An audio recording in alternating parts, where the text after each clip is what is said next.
ദൈവനാമം മഹത്വപ്പെടട്ടെ. കർത്താവിൽ പ്രിയ വിശ്വാസിനി വിശ്വാസികളുടെ സമൂഹമായ കുഞ്ഞുങ്ങളെ, നിങ്ങളെ എവരെയും വീണ്ടും വരുമെന്ന് അരുളിച്ചെയ്ത് ഉദിതനായ കർത്താവായ യേശു ക്രിസ്തുവിന്റെ നാമത്തിൽ പ്രഭാതവചനത്തിലേക്ക് വളരെ വിനീതമായി സ്വാഗതം ചെയ്യും. ഇന്നത്തെ ധ്യാന വിഷയമായി കൊണ്ടുവന്നിരിക്കുന്നത് ഒരു വിശ്വാസിയുടെ ഹൃദയം എങ്ങനെ ആയിരിക്കണം. ഒരു വിശ്വാസിയുടെ ഹൃദയം എങ്ങനെ ആയിരിക്കണം. ഒരു നല്ല വിശ്വാസിയുടെ ഹൃദയം എപ്പോഴും അവൻ്റെ സൃഷ്ടാവിനെ അന്വേഷിക്കുന്നതായിരിക്കണം.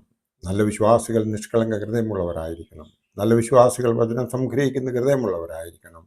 നല്ല വിശ്വാസികൾ യാചിക്കുന്ന ഹൃദയമുള്ളവരായിരിക്കണം. നല്ല വിശ്വാസികൾ വചനത്തിൽ ആനന്ദിക്കുന്ന ഹൃദയമുള്ളവരായിരിക്കണം. നല്ല വിശ്വാസികൾ തൻ്റെ ദൈവത്തെ പേടിക്കുന്ന ഹൃദയമുള്ളവരായിരിക്കണം. വിശ്വാസികളുടെ ഹൃദയം എങ്ങനെയുള്ളതായിരിക്കണം എന്നതാണ് തിരുവചനം എന്താണ് പറയുന്നതെന്ന് നമുക്ക് ഒന്ന് നോക്കാം. ഒന്നാമത്തെ കാര്യമെന്ന് പറയുന്നത് പൂർണ്ണ ഹൃദയത്തോടെ അവനെ അന്വേഷിക്കണം. 119 സങ്കീർത്തനം 2 വാക്യത്തിൽ പ്രകാരം പറയുന്നു, അവൻ്റെ സാക്ഷ്യങ്ങളെ പ്രമാണിച്ച് പൂർണ്ണ ഹൃദയത്തോടെ അവനെ അന്വേഷിക്കുന്നവർ ഭാഗ്യവാന്മാർ എന്നാണ് പറയുന്നത്. ഈ സങ്കീർത്തനം ആരാണ് എഴുതിയതെന്ന് അറിയില്ല എങ്കിലും ഇതിൽ പറഞ്ഞിരിക്കുന്നത് യഹോവയുടെ സാക്ഷ്യങ്ങളെ പ്രമാണിച്ച് പൂർണ്ണ ഹൃദയത്തോടെ അവനെ അന്വേഷിക്കുന്നവർ ഭാഗ്യവാന്മാർ എന്നാണ് പറഞ്ഞിരിക്കുന്നത്. രണ്ടാമത്തെ കാര്യം എന്ന് പറയുന്നത് 101 സങ്കീർത്തനം 2 വാക്യത്തിൽ പറയുന്നതാണ്. ദാവീദ് എഴുതിയ ഈ സങ്കീർത്തനത്തിൽ നാം കാണുന്നത്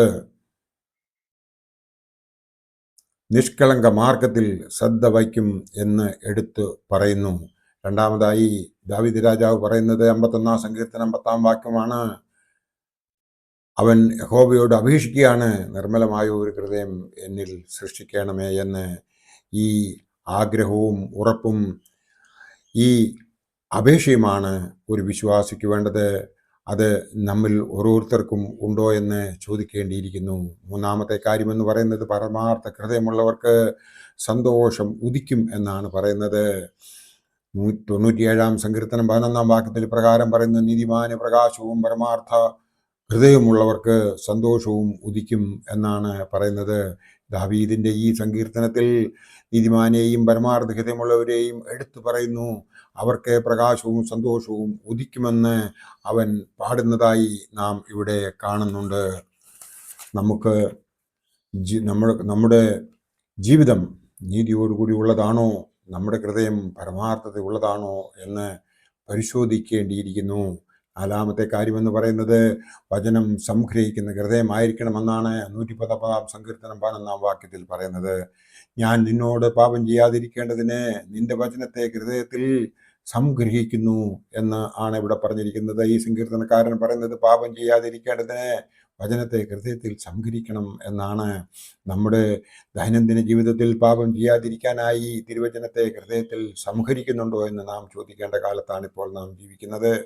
ഇല്ല എങ്കിൽ നമ്മുടെ ജീവിതം വ്യർത്ഥമായിരിക്കും എന്നുള്ളത് നമ്മുടെ പിതാക്കന്മാർ നമ്മെ കാണിച്ചു തന്നതായ പാതയെ മനസ്സിലാക്കുമ്പോൾ നമുക്ക് ഗ്രഹിക്കാവുന്നതേ ഉള്ളൂ. അഞ്ചാമത്തെ കാര്യമെന്ന് പറയുന്നത് ദുരാദായത്തിലേക്ക് ചായുന്ന ഹൃദയം ആയിരിക്കരുത്. 119 സങ്കീർത്തനം 36 വാക്യത്തിൽ പറയുന്നത്, ദുരാദായത്തിലേക്കല്ല നിന്റെ സാക്ഷ്യങ്ങളിലേക്ക് തന്നെ എൻ്റെ ഹൃദയം ചായ്മാറാകണമേ എന്നാണ് ഈ സങ്കീർത്തനക്കാരൻ നമ്മോട് പറയുന്നത്. ആ വ്യക്തിയുടെ അന്തർഗതമാണ്, പ്രവർത്തിച്ച് കാണിച്ച് പാടിയതാണ്.